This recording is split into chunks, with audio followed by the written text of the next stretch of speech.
chef de l'État a signé, a promulgué ces deux lois, on devrait, ce n'est pas même la DGI, comme j'ai entendu dernièrement ici, c'est le gouvernement à travers le ministère de la Justice qui devrait vulgariser ces deux lois. Alors, nous on avait profité déjà, parce que nous étions dans la marmite quand on préparait ces deux propositions.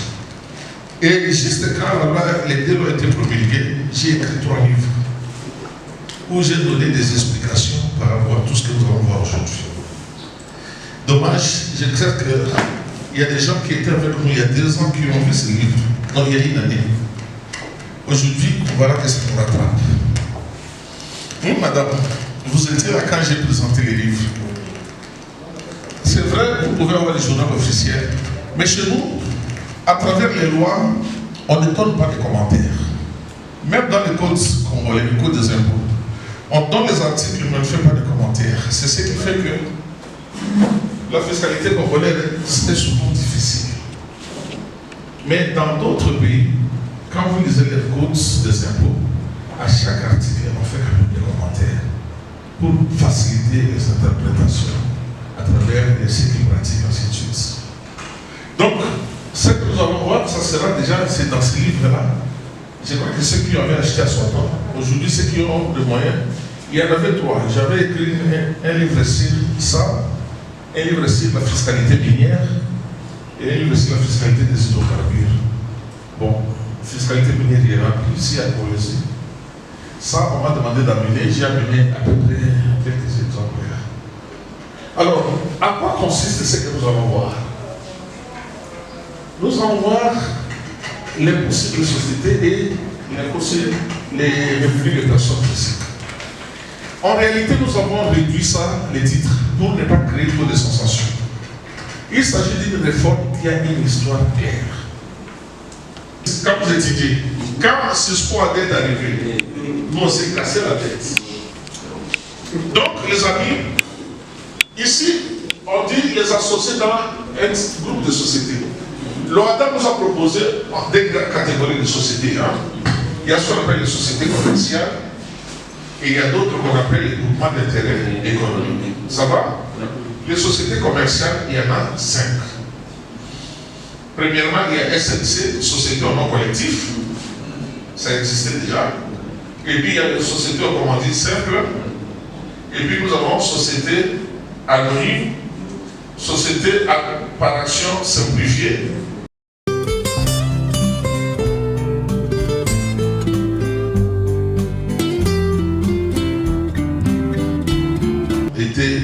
Ont connu la validation de leur dispositif électronique.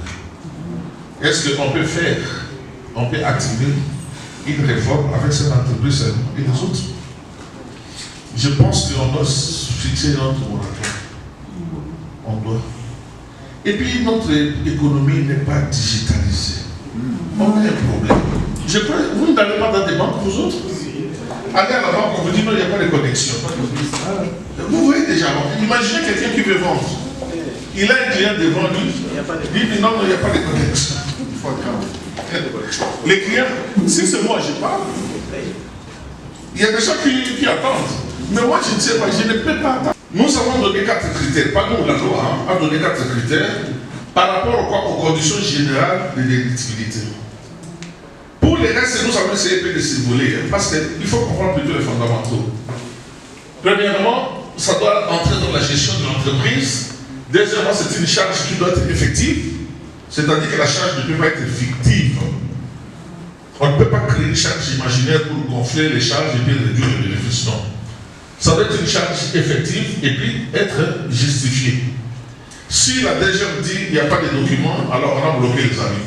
C'est-à-dire qu'on ne va pas. La charge ne sera pas comptabilisée.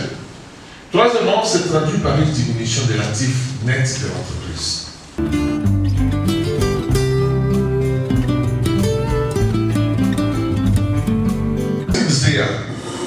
C'est une zone d'exploitation artisanale.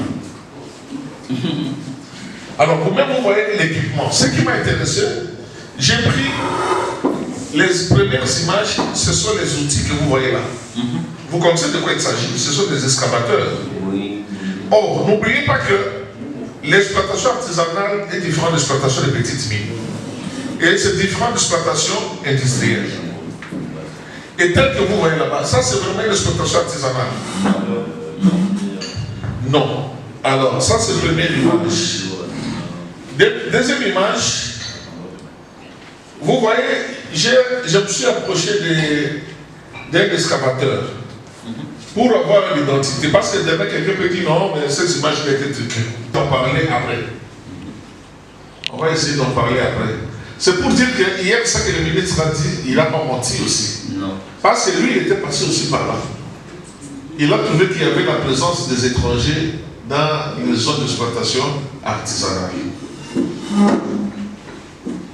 Alors, deuxième problème.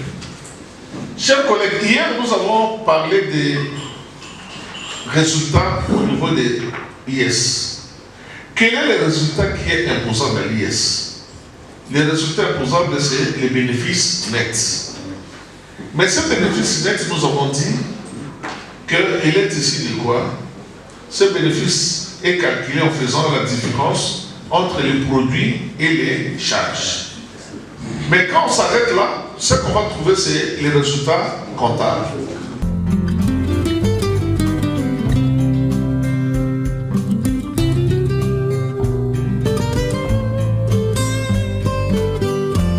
C'est un outil intéressant sur les réformes du droit fiscal, les réformes en matière de l'IS, de l'impôt sur les sociétés et de l'impôt sur les revenus des personnes physiques qui sont une innovation de la loi fiscale de novembre 2023 qui doit entrer en vigueur en 2026 à partir du mois de janvier.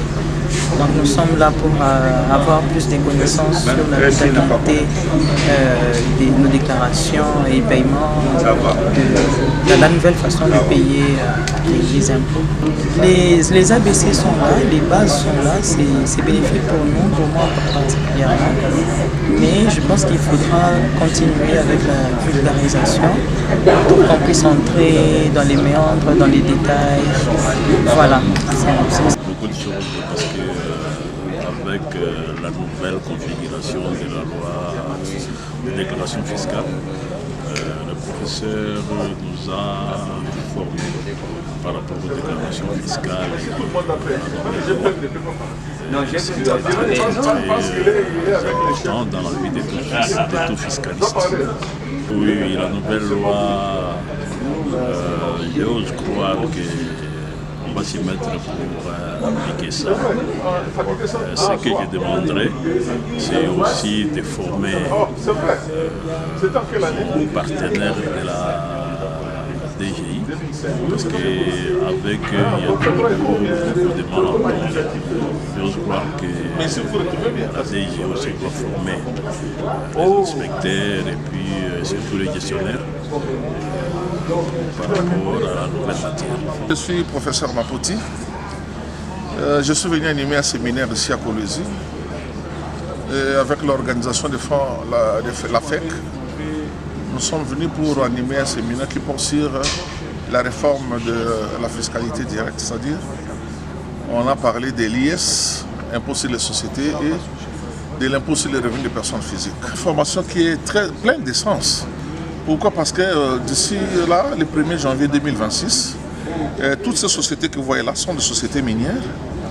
Elles vont commencer à appliquer cette réforme-là. Donc c'est tombé après nommé, étant donné que ce sont de nouvelles dispositions.